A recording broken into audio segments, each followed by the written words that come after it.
এই বাংলার কিছু নামী অনামী লেখক লেখিকার কলম থেকে বের হওয়া ভয়, রহস্য, প্রেম, সমাজ, রাজনীতি, ধর্ম ইত্যাদিকে বেষ্টন করে লেখা আমাদের এই গল্প পাঠের আসর। এখানে আছে গান, আছে গল্প, আছে অনেক আনন্দ, অনেক মজা। তাই অনুগ্রহ করে আমাদের সাথে থাকুন, পাশে থেকে আমাদের এই ক্ষুদ্র প্রয়াসকে এগিয়ে নিয়ে যেতে সাহায্য করুন। ইউটিউবারদের ভাষায় বলি, please like, comment and subscribe. আমাদের অনিচ্ছাকৃত ভুল ত্রুটিগুলিকে অনুগ্রহ করে ক্ষমা করবেন। তবে লাইক বাটনে আনলাইক, কমেন্টে নির্দ্বিধায় ত্রুটিগুলোকে উল্লেখ করে আমাদের ভবিষ্যতে যাতে এই ত্রুটিগুলির রিপিটেশন না হয় তার ব্যাপারে সহযোগিতা করবেন প্লিজ। সকলে ভালো থাকবেন, সকলকে ভালো রাখবেন, আর সব সময় আমাদের পাশে থাকবেন। তাহলে গল্প শুরু করা যাক। সে বছর কার্তিক মাসের মাঝামাঝি 3 দিন আগে পরে গায়ে দুটো খুন হয়ে গেল। একজন মাঝবয়সী জোয়ান মদ্য পুরুষ এবং 16-17 বছরের একটা রোগা ভীরু মেয়ে। গায়ের দক্ষিণে ঘোষেদের মজা পুকুরের ধারে একটা মরা গজারি গাছ বহুকাল থেকে দাঁড়িয়ে আছে। স্থানটি ফাঁকা, বন জঙ্গলের আবরু নেই, কাছাকাছি শুধু কয়েকটা কলা গাছ। ওই গজারি গাছটার নিচে একদিন বলাই চক্রবর্তীকে মরে পড়ে থাকতে দেখা গেল। মাথাটা পাট চির হয়ে ফেটে গেছে, খুব সম্ভবত অনেকগুলো লাঠির আঘাতে। চারিদিকে হইচই পড়ে গেল বটে, কিন্তু লোকে খুব বিস্মিত হলো না। বলাই চক্রবর্তীর এরকম অপমৃত্যুই আশেপাশের 10টা গাঁয়ের লোক প্রত্যাশা করেছিল, অনেকে কামনাও করেছিল। অন্যপক্ষে শুভ্রা মেয়েটির খুন হওয়া নিয়ে হইচই হলো কম, কিন্তু মানুষের বিস্ময় ও কৌতূহলের সীমা রইল না। গৃহস্থ ঘরের সাধারণ ঘরোয়া মেয়ে গাঁয়ের লোকের চোখের সামনে আর 10টি মেয়ের মতো বড় হয়েছে। বিয়ের পর শ্বশুর বাড়ি গেছে এবং মাসখানেক আগে যথারীতি বাপের বাড়ি ফিরে এসেছে ছেলে বিয়োবার জন্য।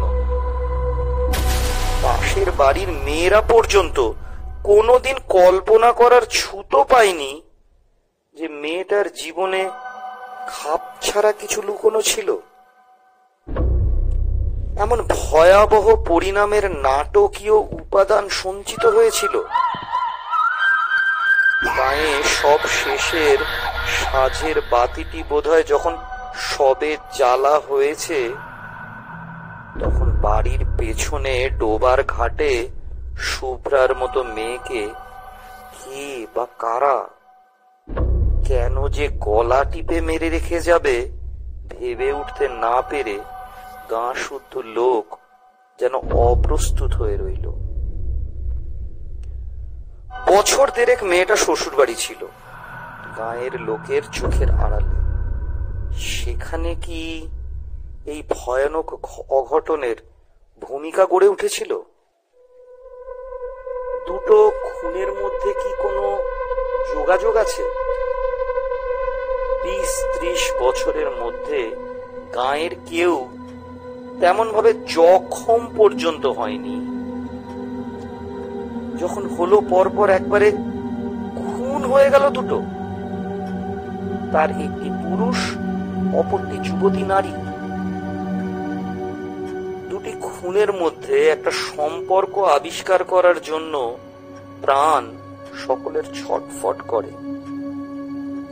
কিন্তু বলাই চক্রবর্তী শুভ্রাকে কবে শুধু চোখের দেখা দেখেছিল তাও গাঁয়ের কেউ মনে করতে পারে না। একটুখানি বাস্তব সত্যের খাদের অভাবে নানা জনের কল্পনা ও অনুমানগুলো গুজব হয়ে উঠতে উঠতে মুষড়ে যায়। বলাই চক্রবর্তীর সম্পত্তি পেল তার ভাইপো নবীন। 40 টাকার চাকরি ছেড়ে শহর থেকে সপরিবারে গায়ে এসে ক্রমাগত কোঁকজার খুঁটে চশমার কাঁচ মুছতে মুছতে সে পাড়ার লোককে বলতে লাগলো, 50 টাকা রিওয়ার্ড ঘোষণা করছি।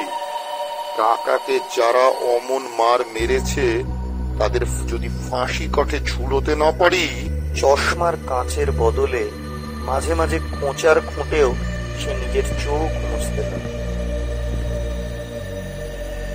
ঠিক 21 দিন বাদে গাঁয়ে বাস করার পর নবীনের স্ত্রী দামিনী সন্ধ্যাবেলা লণ্ঠন হাতে রান্নাঘর থেকে উঠোন পার হয়ে শোবার ঘরে যাচ্ছে। কোথা থেকে অতি মৃদু একটু দমকা বাতাস বাড়ির পূর্ব কোণের তেঁতুল গাছের পাতাকে নাড়া দিয়ে তার গায়ে এসে লাগলো। দামিনীর হাতের লণ্ঠন ছিটকে গিয়ে পড়ল দক্ষিণের ঘরের দাওয়ায়। উঠানে আছড়ে পড়ে হাত পা ছুঁড়তে ছুঁড়তে দামিনীর দাঁতে দাঁত লেগে যায়। দালানের আনাচে কানাচে ঝোড়ো হাওয়া যেমন গুমড়ে গুমড়ে কাঁদে, দামিনীর আওয়াজ করতে লাগলো সেই একই রকম। শুভ্রার দাদা ধীরেন স্থানীয় স্কুলে মাস্টারি করে, আবার গাঁয়ে সেই একমাত্র পাশ না করা ডাক্তার। ফিজিক্সে অনার্স নিয়ে বিএসসি পাশ করে 7 বছর গাঁয়ের স্কুলে জিওগ্রাফি পড়াচ্ছে। প্রথম দিকে প্রবল উৎসাহের সঙ্গে 47খানা বই নিয়ে লাইব্রেরি, 7 জন ছেলেকে নিয়ে তরুণ সমিতি, বই পড়ে সাধারণ রোগে বিনামূল্যে ডাক্তারি, এইসব আরম্ভ করেছিল। কেউ একটা মেয়েকে বিয়ে করে 4টি ছেলে মেয়ের জন্ম হওয়ায় এখন অনেকটা ঝিমিয়ে গেছে। লাইব্রেরির বইয়ের সংখ্যা 300-তে উঠে থেমে গেছে। তার নিজের সম্পত্তি হিসাবে বইয়ের আলমারি তার বাড়িতেই তালা বন্ধ হয়ে থাকে, চাঁদা কেউ দেয় না। তবে 2-4 জন পড়া বই আর একবার পড়ার জন্য মাঝে মাঝে চেয়ে নিয়ে যায়। বছরে 2-3 বার তরুণ সমিতির মিটিং হয়। 4 আনা 8 আনা ফি নিয়ে এখন সে ডাক্তারি করে, ওষুধও বিক্রি করে। ধীরেনকে যখন ডেকে আনা হলো, কলসি কলসি জল ঢেলে দামিনীর মূর্ছা ভাঙা হয়েছে, কিন্তু সে তাকাচ্ছে অর্থহীন দৃষ্টিতে। আপন মনে হাসছে আর কাঁদছে, এবং যারা তাকে ধরে রেখেছিল তাদের আঁচড়ে কামড়ে পালিয়ে যাওয়ার চেষ্টাও করেছে। ধীরেন গম্ভীর চিন্তিত মুখে বললে, শাহপুরের কৈলাস ডাক্তারকে একবার ডাকা দরকার। আমি চিকিৎসা করতে পারি, তবে কি জানেন, আমি তো পাশ করা ডাক্তার নই, তাই আর কি দায়িত্ব নিতে ভরসা পাচ্ছি না। পুরো পঙ্কজ ঘোষাল বলাই চক্রবর্তীর অনুগ্রহে বহুকাল সপরিবারে পরিপুষ্ট হয়েছিল। তিনি বললেন, ডাক্তার, কি হবে? তুমি আমার কথা শোনো বাবা নবীন, কুঞ্জকে অবিলম্বে ডেকে পাঠাও। গাঁয়ের যারা ভিড় করেছিল তারা প্রায় সকলেই বুড়ো ঘোষালের কথায় সায় দিল। নবীন জিজ্ঞাসা করলো, কুঞ্জ কত নেয়? ধীরেন বলল, ওসব দুর্বুদ্ধি করো না নবীন, আমি বলছি তোমায়, এটা অসুখ, অন্য কিছু নয়। লেখাপড়া করেছো, জ্ঞান বুদ্ধি আছে। তুমিও কি বলো, কুঞ্জকে চিকিৎসার জন্য ডেকে পাঠাবে? নবীন আমতা আমতা করে বলল, এসব খাপ ছাড়া অসুখে ওদের চিকিৎসাই ভালো ফল দেয় ভাই। বয়সে নবীন 3-4 বছরের বড়, কিন্তু এককালে দুজনে একসঙ্গে স্কুলে একই ক্লাসে পাশাপাশি বসে লেখাপড়া করত। বোধহয় সেই খাতিরেই কৈলাস ডাক্তার ও কুঞ্জ মাঝি দুজনকেই আনতে নবীন লোক পাঠিয়ে দিল। কুঞ্জই আগে এলো। লোক পৌঁছাবার আগেই সে খবর পেয়েছিল চক্রবর্তীদের বউকে অন্ধকারে অশরীরী শক্তি আয়ত্ত করেছে। কুঞ্জ নাম করা গুণিন, তার গুণপনা দেখবার লোভে আরো অনেকে এসে ভিড় বাড়িয়ে দিল। ভর সাঁঝে ভর করেছে, সহজে ছাড়বে না। ওই বলে সকলকে ভয় দেখিয়ে সঙ্গে সঙ্গে আবার অভয় দিয়ে কুঞ্জ বলল, তবে ছাড়তে তো হবেই শেষটা। কুঞ্জ মাঝির সাথে তো চালাকি চলবে না। ঘরের দাওয়া থেকে সকলকে উঠোনে নামিয়ে দেওয়া হলো। বিড়বিড় করে মন্ত্র পড়তে পড়তে কুঞ্জ দাওয়ায় জল ছিটিয়ে দিল। দামিনীর এলো চুল শক্ত করে বেঁধে দেওয়া হলো দাওয়ার একটা খুঁটির সঙ্গে। দামিনীর না রইল বসবার উপায়, না রইল পালাবার ক্ষমতা। তাকে আর কারো ধরে রাখবার প্রয়োজন রইল না। নড়তে গিয়ে চুলে টান লাগায় দামিনী আর্তনাদ করে উঠতে লাগলো। কুঞ্জ টিটকিরি দিয়ে বলতে লাগলো, র বাছা ধন র, এখন হয়েছে কি মজাটি টের পাওয়াচ্ছি তোমায়। হিরেন প্রথম দিকে চুপ করেছিল। বাধা দিয়ে লাভ নেই, গাঁয়ের লোক কথা শোনে না। বিরক্ত হয়ে সে এবার আর ধৈর্য ধরে রাখতে পারল না। তুমি কি পাগল হয়েছো নাকি নবীন? তুমি চুপ করো ভাই। উঠোনে 30-35 জন পুরুষ ও নারী এবং গোটা 5 লণ্ঠন জড়ো হয়েছে। মেয়েদের সংখ্যা খুব কম। যারা এসেছে তাদের বয়সও বেশি। কম বয়সী মেয়েরা আসতে সাহস পায়নি, অনুমতিও পায়নি। যদি ছোঁয়াচ লাগে, নজর লাগে, অপরাধ হয়, মন্ত্রমুগ্ধের মতো এতগুলো মেয়ে পুরুষ দাওয়ার দিকে তাকিয়ে ঘেঁষাঘেঁষি করে দাঁড়িয়ে থাকে। এই দুর্লভ রোমাঞ্চ থেকে তাদের বঞ্চিত করার ক্ষমতা নবীনের নেই। দাওয়াটি যেন স্টেজ, সেখানে যেন মানুষের জ্ঞান বুদ্ধির অতীত রহস্যকে সহজবোধ্য নাটকের রূপ দিয়ে অভিনয় করা হচ্ছে। ঘরের দুয়ারে কুঞ্জ যেন আমদানি করেছে জীবনের শেষ সীমানার ওপারের ম্যাজিক। এমন ঘরোয়া, এমন বাস্তব হয়ে উঠেছে দামিনীর মধ্যে অদেহী ভয়ঙ্করের এই ঘনিষ্ঠ আবির্ভাব। ভয় সকলে ভুলে গেছে, শুধু আছে তীব্র উত্তেজনা এবং কৌতূহল ভরা পরম উপভোগ্য শিহরণ। এক পা সামনে এগিয়ে, পাশে সরে, পিছু হটে, সামনে পিছনে দুলে দুলে কুঞ্জ দুর্বোধ্য মন্ত্র আওড়াতে থাকে। মাল সাথে আগুন করে তাতে সে 1-2 শুকনো পাতা আর শিকড় উঠতে দেয়। চামড়া পোড়ার মতো একটা উৎকট গন্ধে চারদিক ভরে যায়। দামিনীর আর্তনাদ ও ছটফটানি ধীরে ধীরে কমে আসছিল। একসময় খুঁটিতে পিঠ ঠেকিয়ে কাঠ হয়ে দাঁড়িয়ে সে বোঁজা বোঁজা চোখে কুঞ্জর দিকে তাকিয়ে নিঃস্পন্দ হয়ে রইল। তখন একটা কাঁচা হলুদ কুড়িয়ে কুঞ্জ তার নাকের কাছে ধরল। দামিনীর চোখ ধীরে ধীরে বিস্ফারিত হয়ে উঠল। সর্বাঙ্গে ঘন ঘন শিহরণ বয়ে যেতে লাগলো। কে তুই? বল, কে তুই? আমি শুভ্রা, আমায় মেরো না। চাটুর্যে বাড়ি শুভ্রা যে খুন হয়েছে? হ্যাঁ গো হ্যাঁ, আমায় মেরো না। নবীন দাওয়ার এক পাশে দাঁড়িয়েছিল। তার দিকে মুখ ফিরিয়ে কুঞ্জ বলল, ব্যাপার বুঝলেন কর্তা? প্রথম থেকে চাপা গলায় বুড়ো ঘোষালের নির্দেশ হলো, কে খুন করেছিল শুধু কুঞ্জ? ওহে কুঞ্জ, শুনছ? কে শুভ্রাকে খুন করেছিল সুজিয়ে নাও চট করে। কুঞ্জকে কিছু জিজ্ঞাসা করতে হলো না। দামিনী নিজে থেকেই ফিসফিস করে জানিয়ে দিল, বলাই খুড়ো আমায় খুন করেছে।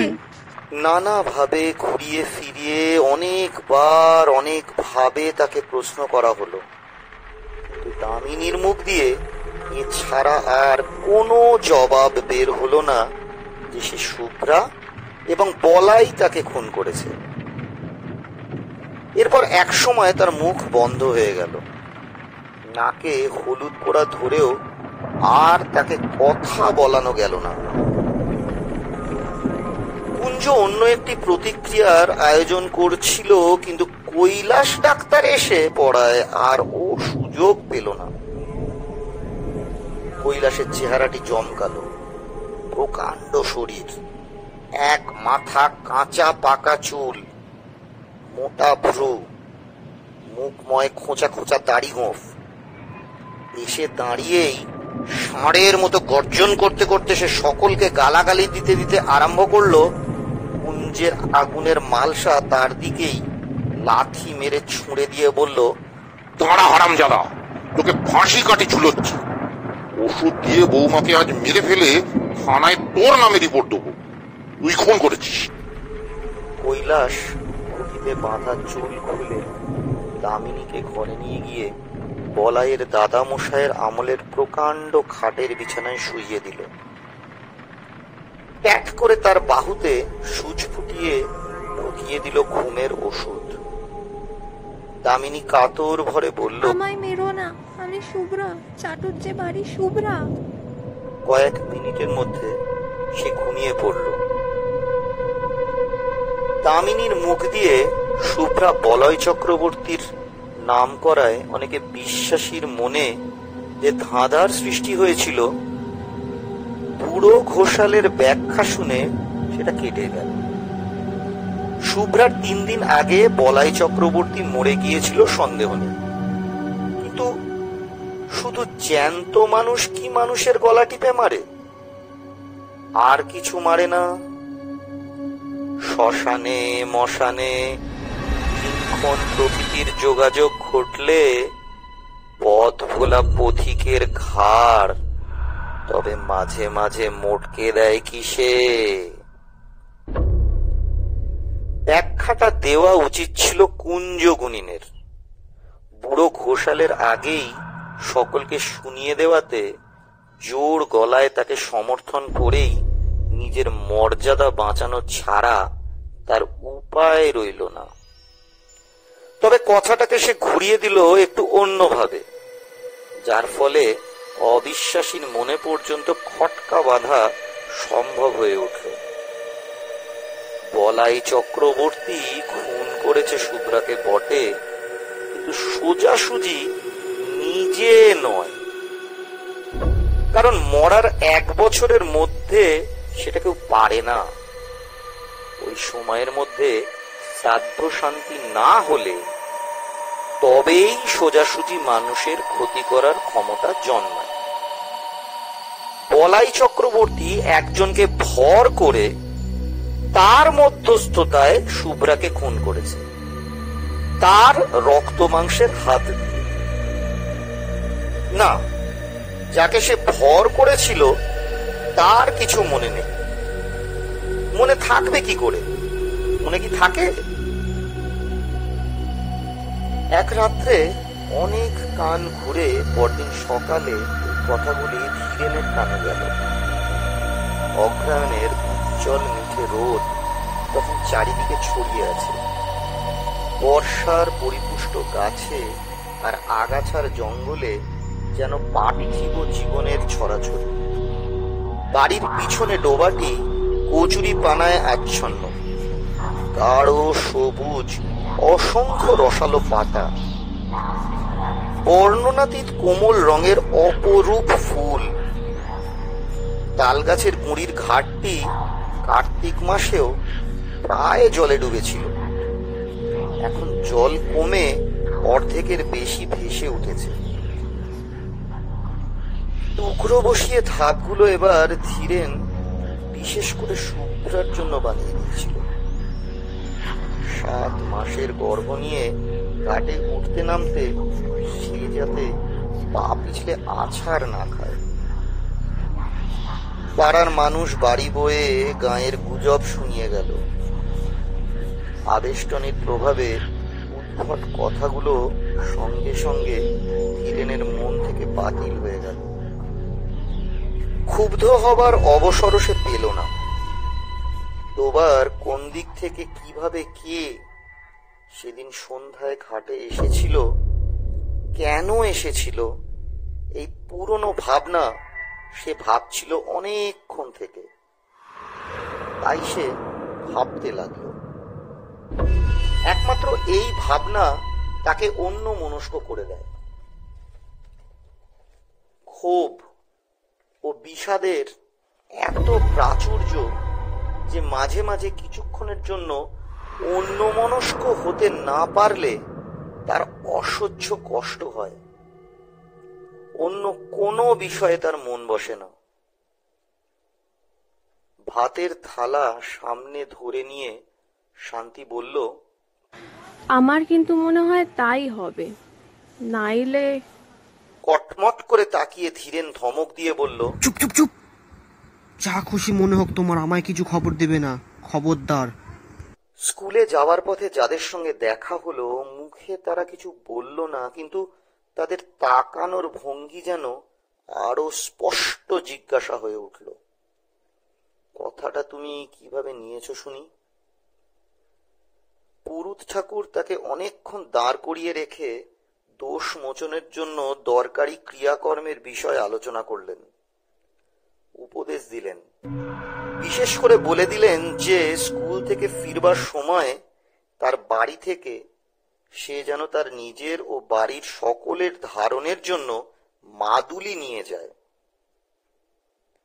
স্কুলে পা দেওয়ার পর থেকে ধীরেনের মনে হতে লাগলো সে যেন বাইরের কোনো এক বিশিষ্ট অভ্যাগত, স্কুল পরিদর্শন করতে এসছে। তার 7 বছরের অভ্যস্ত অস্তিত্বকে আজ এক মুহূর্তের মধ্যে কেউ ভুলতে পারছে না। প্রথম ঘন্টাতেই ক্লাস ছিল। অর্ধেক ছেলে আড়ষ্ট হয়ে বসে আছে, বাকি অর্ধেক নিজেদের মধ্যে গুজগাছ ফিসফাস করছে। নিজেকে জীবন্ত ব্যাঙের মতো মনে হচ্ছিল। বইয়ের পাতায় চোখ রেখে ধীরেন পড়াতে লাগলো। চোখ তুলে ছেলেদের দিকে তাকাতে পারল না। ঘন্টা কাবার হতেই হেডমাস্টার ডেকে পাঠালেন। তুমি 1 মাসের ছুটি নাও ধীরেন। 1 মাসের ছুটি?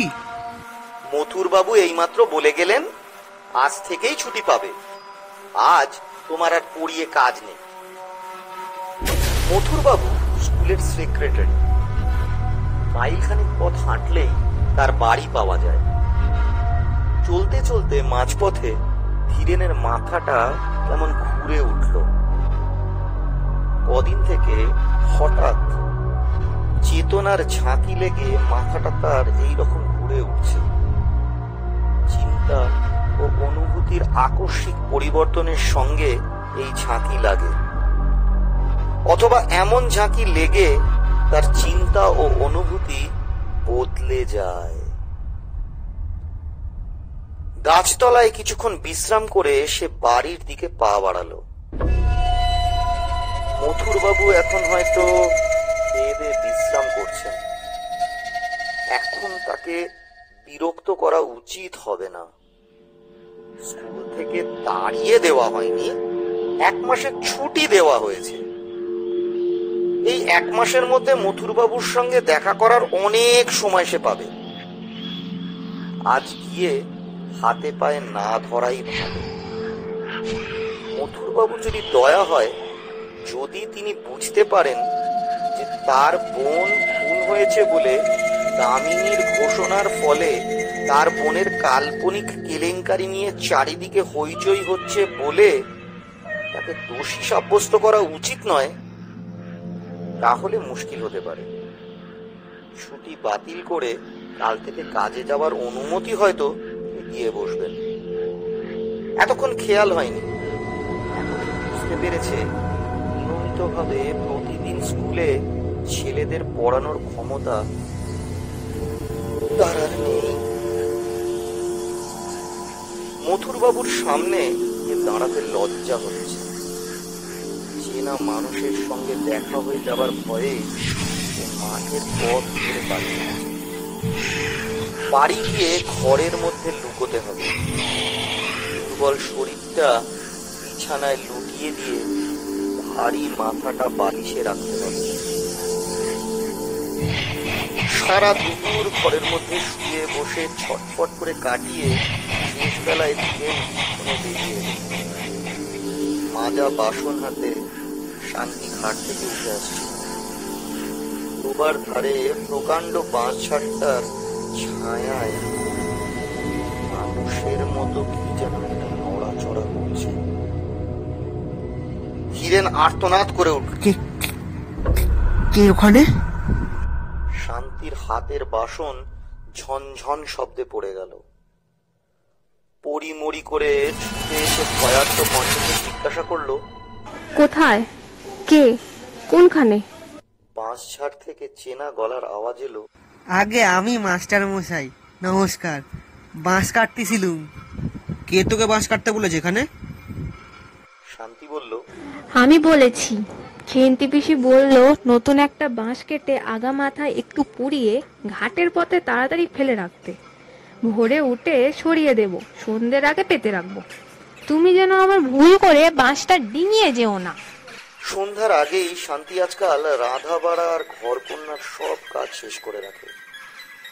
অন্ধকার ঘনিয়ে আসার পর ধীরেনকে সঙ্গে না নিয়ে বড় ঘরের চৌকাঠ পার হয় না।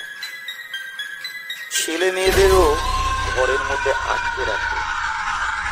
সন্ধ্যা থেকে ঘরে বন্দী হয়ে ধীরেন আকাশ পাতাল ভাবে আর মাঝে মাঝে সচেতন হয়ে ছেলে মেয়েদের আলাপ শোনে।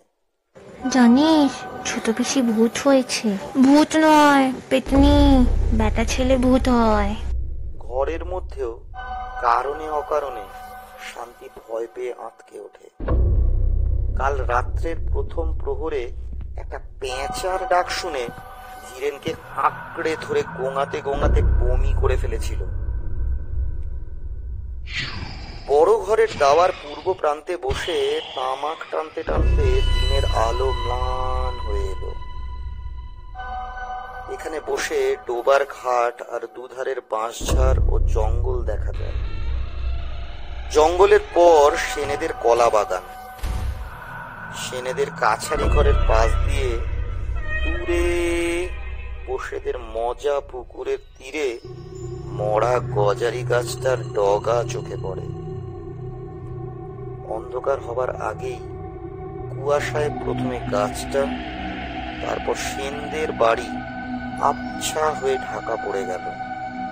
তুমি কি ঘাটের দিকে যাবে? শান্তি জিজ্ঞাসা করলো। না, তবে বাঁশ পেতে দাও। বাঁশটা পাততে হবে না। শান্তি কয়েক মুহূর্ত চুপ করে দাঁড়িয়ে রইল। তোমার চোখ লাল হয়েছে, টকটকে লাল। হোক।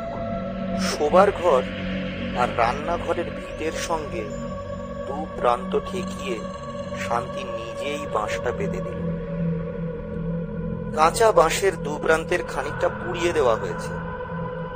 অশরীরী কোনো কিছু এই বাঁশ ডিঙোতে পারবে না। ঘাট থেকে শুভ্রা যদি বাড়ির উঠোনে আসতে চায়, এই বাঁশ পর্যন্ত এসে ঠেকে যাবে।